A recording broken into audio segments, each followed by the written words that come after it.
Doctor Deepak Singh, allied science specialist, medical science centre से।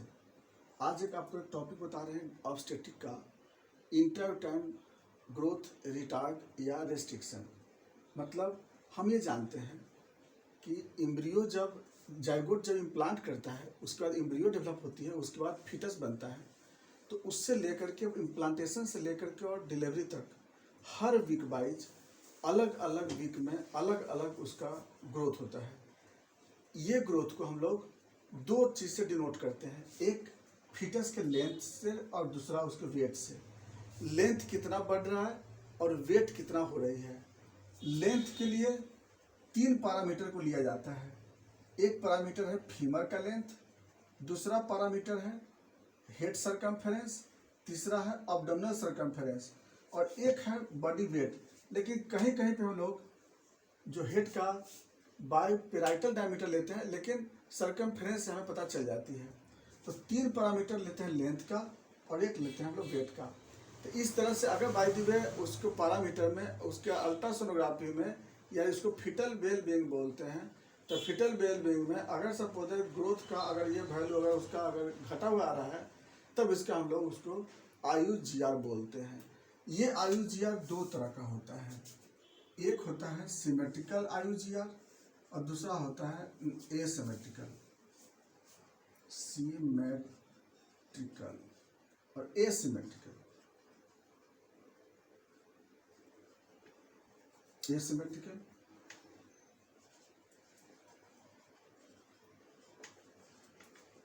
देखिए, symmetrical किसको बोलते हैं कि जिसका हेड सर्कमफेरेंस और abdominal circumference, femur length all are retard, एक समान जब रिटार्ड होता है, हेड सर्कमफेरेंस और अब्डोमिनल सर्कमफेरेंस दोनों एक साथ रिटार्ड होता है, तो उसको लोग बोलते हैं सिमेट्रिकल IUGR। और जब हेड सर्कमफेरेंस और अब्डोमिनल सर्कमफेरेंस में कोई एक रिटार्ड होता है, तो उसको हम लोग एसिमेट्रिकल IUGR बोलते हैं। यानी इस केस में या तो हेड सर्कमफेरेंस घटा हुआ रहेगा या अब्डोमिनल सर्कमफेरेंस घटा रहता है, कोई एक डिक्रीज मिलेगी, तो इस तरह के रिटार्ड को हम लोग एसिमेट्रिकल IUGR बोलते हैं। तो याद रखना होगा इस चीज़ को। तो सिमेट्रिकल में दोनों साथ घटता है, इसमें कोई एक डिक्रीज होती है। आइए दूसरी बातें हम ध्यान देते हैं कि जो सिमेट्रिकल IUGR है, ये 12 सप्ताह के बाद स्टार्ट हो जाती है और एसिमेट्रिकल जो होता है 20 सप्ताह के बाद दिखाई देती है, आफ्टर 20 वीक। दोनों में एक अंतर देखिए, सिमेट्रिकल IUGR मिलता है 12 सप्ताह के बाद और ये मिलता है 20 सप्ताह बाद, डेवलप होती है 20 सप्ताह बाद। अगला डिफरेंस यह है कि सिमेट्रिकल IUGR 20% लोगों में मिलता है और एसिमेट्रिकल आपको लगभग 80% मिलता है। यानी इतना हम समझ गए कि सबसे ज़्यादा IUGR एक एसिमेट्रिकल मिलता है, यानी 80% IUGR मिलता है इसमें। और ये भी याद रखना होगा कि सिमेट्रिकल का जो ट्रीटमेंट है बहुत बैड प्रोग्नोसिस है। एसिमेट्रिकल का प्रोग्नोसिस आसान है, ठीक कर सकते हैं। आइए हम और भी डिफरेंस देखते हैं सिमेट्रिकल और एसिमेट्रिकल में। इतना तो हमें समझ में आ गया, एक चीज और हमें देखना होता है कि सिमेट्रिकल में जो हाइपोप्लासिया है, वो हाइपोप्लासिया कंप्लीट हाइपोप्लासिया डिक्रीज कर जाती है। Hypoplasia decrease in all body. इसमें क्या होता है, hypoplasia decrease in particular body. तो hypoplasia decrease in all body, hypoplasia decrease in particular body. अगला एक अंतर और आता है कॉज से। जो कॉज सबसे बड़ा आता है इसमें जो कॉज है, सिमेट्रिकल का जो कॉज है, इसका कॉज, पहला कॉज है क्रोमोजोमल डिस्टर्बेंस। क्रोमोजोमल डिस्टर्बेंस, चाहे वह डाउन सिंड्रोम की बात हो या कोई और क्रोमोजोम मिसिंग अगर हो या क्रोमोजेनेटिक डिजॉर्डर्स होगा, तो उस कंडीशन में सिमेट्रिकल IUGR केस मिलता है। और दूसरा टॉर्च इन्फेक्शन। टॉर्च इन्फेक्शन अपने आप में खतरनाक होता है ये, तो इसलिए सिमेट्रिकल का दो कॉज बहुत कॉमन मिलता है। एक जो फीटस के अंदर क्रोमोजोम की डिजॉर्डर्स होगी और दूसरा टॉर्च कॉम्प्लेक्स इन्फेक्शन होगी। दूसरा जो हम देख रहे हैं एसिमेट्रिकल IUGR में, इसमें 4 पार्ट में डिस्ट्रीब्यूट करते हैं, 4 इटियोलॉजी है। Number 1 mother causes. मदर की कॉजेज, सबसे पहला मदर की हाइट की गड़बड़ी अगर हो, दूसरी मदर माल न्यूट्रिशन की मरीज हो, मदर्स में उसका वेट घटा हुआ हो या अबनॉर्मल वेट हो, अगला एनीमिक मदर हो, हाइपर एमेसिस ग्रेविडेरम है, जेस्टेशनल डायबिटीज मेलाइटस है, प्रीक्लेम्सिया इक्लेम्सिया का डिजॉर्डर्स हो, है ना, या फिर मदर जॉन्डिस से सफर हो, एक्सेस वोमिटिंग की बात हो रही हो, तो इस तरह का केस अगर होती है वो मैटरनल कॉज कहलाता है। तो मैटरनल कॉज समझ में आ गया। दूसरा जो आता है प्लासेंटल कॉज। प्लासेंटल कॉज में क्या क्या होता है, जैसे एब्रुप्सियो प्लासेंटा, प्लासेंटा प्रीविया, प्लासेंटा का अलग डिजॉर्डर, चाहे टॉक्सिक डेवलप हो प्लासेंटा में, तो इस तरह से क्या होगी, प्लासेंटा कॉज के कारण भी इस डिस्टर्बेंस आ सकती है। Number 3 uterine circulation decrease, either uterine fibroid, uterine mass, इसके कारण सर्कुलेशन डिक्रीज कर जाती है, इसकी वजह से भी ऐसा कॉज हो सकता है। उसके बाद जो प्लासेंटल कॉज होगी, एमनियोटिक फ्लूइड के अबनॉर्मलिटी के कारण भी, चाहे वह अगर एमनियोटिक फ्लूइड घट गया हो तभी यह ज़्यादा हो जाता है, उस कंडीशन में भी IUGR देखने को मिलता है। अगला मदर कोई एडिक्टेड हो, स्मोकिंग हो या फिर अल्कोहल यूज करती हो, इसमें भी IUGR देखने को मिलता है। नेक्स्ट आते हैं फिर, अगर कहीं APH का केस हो, हेमरेज का केस अगर हो तो उसमें आपको मिल जाएगी एब्रुप्सियो प्लासेंटा मिल जाती है। ऐसा कंडीशन में भी जनरली IUGR केस मिलता है। तो ये सब जो केस देख रहे थे, ये सब कारण था यहाँ पर IUGR होने का। तो अब हम लोग जो बात आगे चलते हैं वह है इसके सिम्टम पे। तो सिम्टम तो कुछ नज़र नहीं आएगा क्योंकि अभी तो इंटरटाइन लाइफ में है ना, जो भी होगी इसका कॉम्प्लिकेशन होगी। अब हम लोग देखते हैं इसका कॉम्प्लिकेशन क्या होगा IUGR का। सबसे पहला कॉम्प्लिकेशन इंटरटाइन लाइफ में। इंटरटाइन लाइफ में क्या होगी, फीटस का जो मूवमेंट होगा स्लगिश होगी, स्लगिश मूवमेंट होगा, और जो क्विकनिंग होगा जो भी होगी वो बहुत स्लो होगी। दूसरा प्री टर्म डिलीवरी होगी।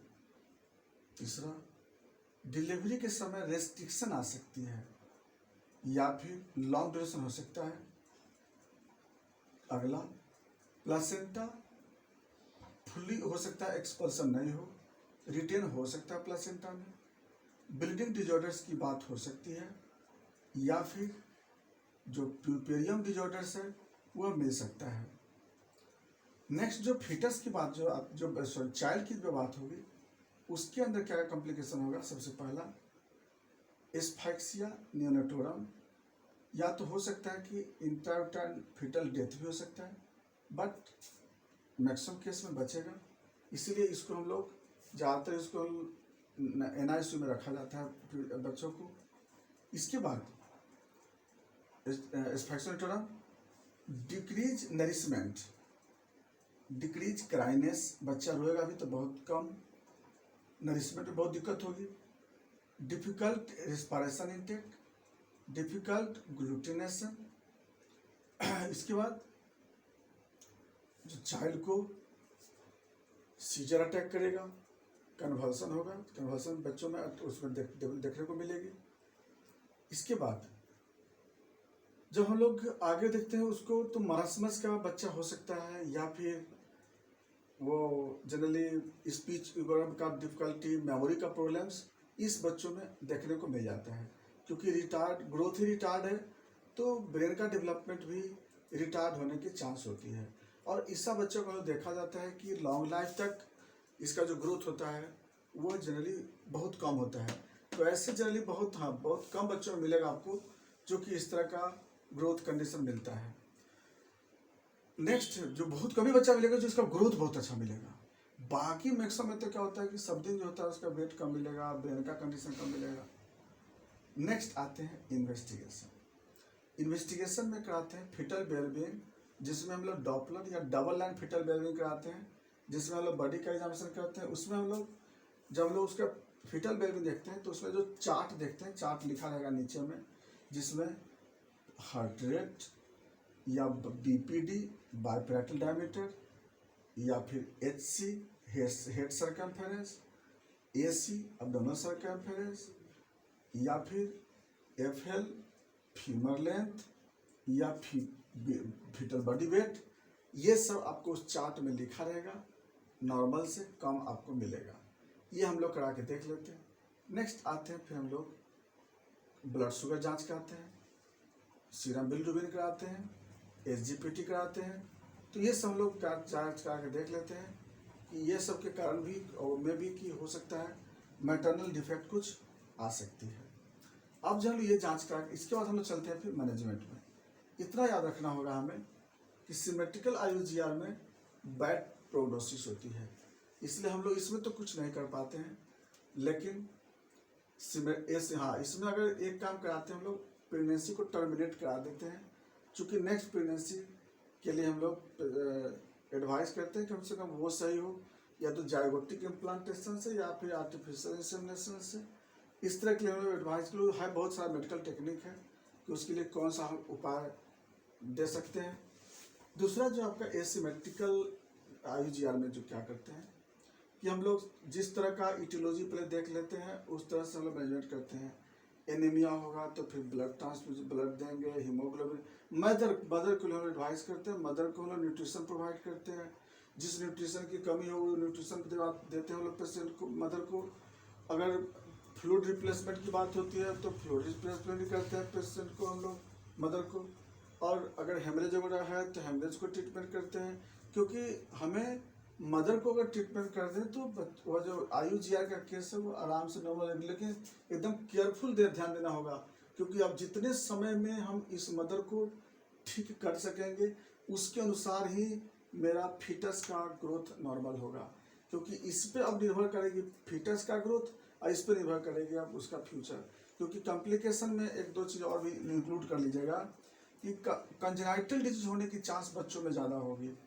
कंजेनाइटल डिजीज जैसे या तो फिर आर्टियल सेप्टम डिफेक्ट होगी, वेंट्रिकुलर सेप्टम डिफेक्ट होगी, इस या फ्यूजन डिफेक्ट हो सकता है, स्पाइना बाइफिदा हो सकता है। तो कॉम्प्लिकेशन में कुछ कंजेनाइटल डिजीज देखने को मिल सकता है। तो उतना बड़ा कोई कॉम्प्लिकेशन ना हो इसके लिए हम लोग क्या करते हैं कि पेशेंट को हम लोग, जो मदर को हम लोग प्रॉपर मैनेजमेंट करना स्टार्ट कर देते हैं।